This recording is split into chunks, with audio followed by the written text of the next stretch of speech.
Isang mapagpalang araw po sa ating lahat, katiis mula dyan sa Luzon, Visayas, and Mindanao, dyan sa Zamboanga, dyan sa labas po ng bansa, labas sa bansa Mexico. Muchas gracias, amigo. Bago pala ako magpatuloy sa aking pagpatikod na ito'y pinadala po nating katiits na ito'y isang heart treasure marker at ato pong bigyan po ng mga direksyon at pag-analisa po ang itong isang heart treasure market to mga katiis. Ako po muna yung magpapasalamat sa ating sa aking mga subscriber, sa aking mga followers at mga bagong subscriber at bagong followers. Siyempre, yung mga viewers ko, thank you so much po sa inyong panonood at walang sawang panonood at ito'y walang sawang pagsubaybay po ng aking YouTube channel na ito po ay more on decoding and analyzing sa mga treasure markers like symbols, markers, and sign mga katiits. Ito po mga katiits, maraming salamat po talaga sa inyong walang sawang pagsubaybay po sa pagtangkilik po ng aking bagamat ito'y maliit pa lang po ang aking YouTube channel. Please help me to grow my YouTube channel sa mga treasure marker signs and symbols po, decoding and analyzing mga katiits po. So maraming salamat po talaga sa inyo mga aking subscriber, viewers, mga followers po, katiits. Thank you so much po sa katiits po natin nagpadala po ng itong treasure marker. At ito tayo po ang napili at ito tayo pinagkakatiwalaan sa pagdikod, sa pag-analisa po. Ito sa abot kong makakaya po ay aking mabigyan po ng kaukulang direksyon kung saan po sa pagdikod, sa pag-analisa, kung saan po pwedeng makita po o located po yung items na itong treasure marker na isang legit treasure marker na hugis puso katiits. So, okay, ako po yung nagpapasalamat din sa ating kaibigan kong katiits dyan sa Zamboanga, si Mr. Rolly Adlawon Look.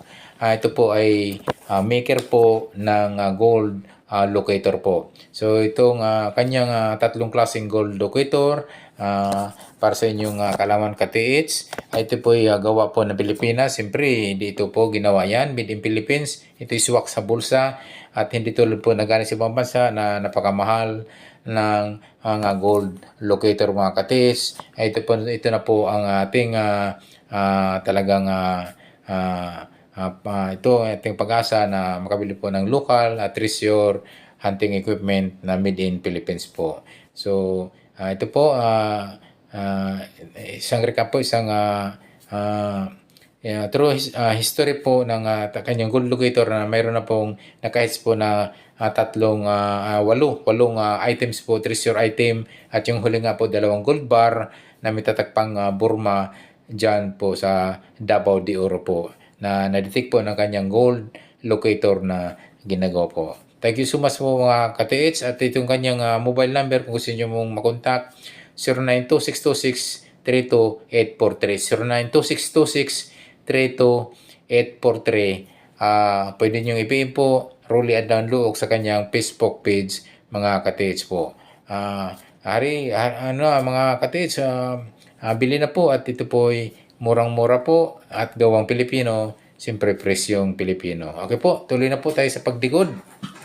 Isang napaka-legit po, napakagandang treasure marker na hugis puso. So, ito po ay madalas po ginagamit po ng mga Japanese, Korean, and Chinese mga katiits. Ito po mga katiits ay isa pong napakagandang treasure marker at ito'y napakaliit lang po, medyo yung kaliitan at asahan nyo po mga ganitong maliliit na treasure marker. Ang giveaways nito, ang items nito ay hindi kalayuan po sa kanyang kinalalagyan po ng markers nito. So, i-check nyo po, nung una, i-check nyo po mismong bato. Pwede nyo pong pukpukin niya ng maso or alam nyo pong solid tunog at alam nyo yung ampaw na tunog na posible po yung mayroong rock item po enclosed sa mismong marker. So yun yung mga madalas po ay hindi po nakakaligtaan po ng ating mga katiis, mga treasure hunter, na mismo mga marker ay nandoon pala yung item sa mismong markers mga katiis. So po mga katiis, isa pong hugis puso po yung ating ididikod po ngayon at i-analisa. So ito po may napansin ako mga katiis, siyempre po tayo nagbibis po sa mga arrowhead, sa mga pinpoint mga markers po, mga guhit po ng kung saan po naka-engrave po dyan sa markers po mismo sa bato. At ito po ay ito pong ating susunod po yung tulis po na ito yung nakaturo po ngayon sa bandang east mga katiis. So sabi ko nga mga katiis, madalas po ang Japanese ay sa east po nagtatago po ng items at dyan po binabarid po yung items mga katiis. So i-check nyo po katiis yung bandang east sa distansya po ng 1 hanggang 3 meters po hanggang 4 meters ay detect nyo po na metal detector or gold locator mga katiis. So yan po ay madalas po yan ay ginagawa po at marami na po mga katiis po natin na nakarecover po ng item na madalas po sa may bandang east area mga katiis. So yan po mga katiis, i-check nyo po itong paligid po ng hugis heart ng 4 na kanto.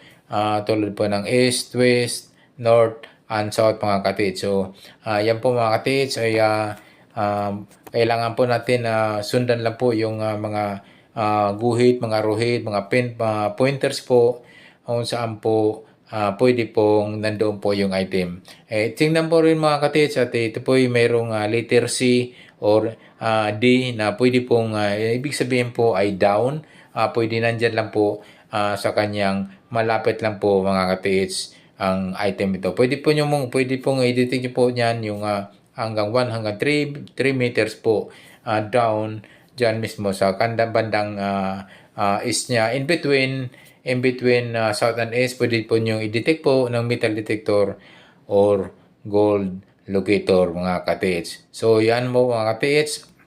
Obserbahan nyo po mga katiis yung paikot po. East, west, north, and south yung 4 na kanto. Baka mayroon po itong coordinated markers o countersign markers na pwede pong nagtuturo po ng items or nandoon po mismo sa mga countersign markers or coordinated markers mga katiis. So madalas po may ganyang mga senaryo po na hindi po mismo sa marker ang items or mismo sa markers yung item. So, yung iba under the rack, under the markers, at yung iba sa coordinated marker o countersign markers, doon po yung item madalas makita po. Yan na, sabi ko mga katiis, i-check nyo po yung 4 na kanto, 4 na sulok, north, south, east, west, sa distansya po ng 1 hanggang 3 meters hanggang 4 meters po ang distansya po at pwede nyo pong i-detect po niyan yung paikot na yan ng metal detector or gold locator mga katiis. Yan po ay isa pang napaganda pong markers nito mga katiis dahil hugis puso. At ito po ay tingin ko ito hindi kalakihan, maliit lang po. Ang items nito mga katiis ay hindi po lalayo po talaga. Pwede pong halimbawa po yung ating nagpadala po nito ay walang treasure hunting equipment like metal detector or gold locator. Pwede po kayo mag-testing po ng hanggang 1 hanggang 3 meters po distance po. Pwede po kayo mag-umpisa sa east. Pwede kayo mag-testing po ng 1 meter o hanggang 1.5 meter ang lalim po mga katiis. So as well as the west portion, ganun din po. 1 meter hanggang 1.5 meter ang lalim below. Ganun din po yung sa north at sa west, sa south mga katiis. So yun po talaga kapag wala tayong treasure hunting equipment, kailangan tayo mag-testing po ng mas malapit po sa kanya. Madalas po yan mga katiis. Pero mga katiis, ito yung napakaganda. Ito yung tips lang mga katiis. Kapag maliit po yung treasure marker at alam niyo po na parang sadya po talagang linalagay, nandyan lang po sa malapit po yung item mga katiis. Nasa malapit lang po. So check niyo po north and south. So 1 hanggang 3 meters po ang distance mga katiits. Pwede po yung magtistig po niyan, katiits. Okay po mga katiits, ay mayroon pa akong napansin dito. Yung mismong bato, kasi ang mismong hugis puso niyan ay pwede pong under the rock, hugis puso na yan mga katiits, ang item. So, huwag niyong kaligtaan mga katiits. Pwede kayong i-detect po yan ng metal detector or gold locator, at pwede niyo po yang i-test po yung mismong ilalim po ng hugis pusong bato na yan. Check nyo po yan. Pwede kayo maghukay po ng 1 meter, tapos mag letter L, sink pa ilalim po ng hugis puso na yan ng mga treasure markers sa mga katiits. Okay po mga katiits, sana po ay nating napagbigyan at na-guide po natin yung napadala po itong ating katiits ng isang hugis puso na treasure marker, katiits. So po mga katiits, ako po ay nagpapasalamat po at ako ay napili niya na maganda sa pagdikod po ng treasure marker, at ito ay kanyang nakita sa kanilang lugar. Ito yung napakaganda sa rinawa ay kanya pong malukit po yung item ito mga katiits. Okay po mga katiits, ako po ay nagpapasalamat po ng maraming salamat po sa mga viewers po, sa mga taga-subaybay po, sa mga subscriber, followers po, mga bagong subscriber, mga bagong followers sa aking maliit pa lang na YouTube channel. Please help me to grow. At ito po ay aking tema po dito ay more on decoding and analyzing sa mga treasure markers, mga symbols, signs, and markers. Okay, yung bago pa lang sa aking YouTube channel, in favor lang po, please don't forget to subscribe, and also don't forget to hit the notification bell button para updated po kayo sa aking mga video pang ipapalabas, katiits.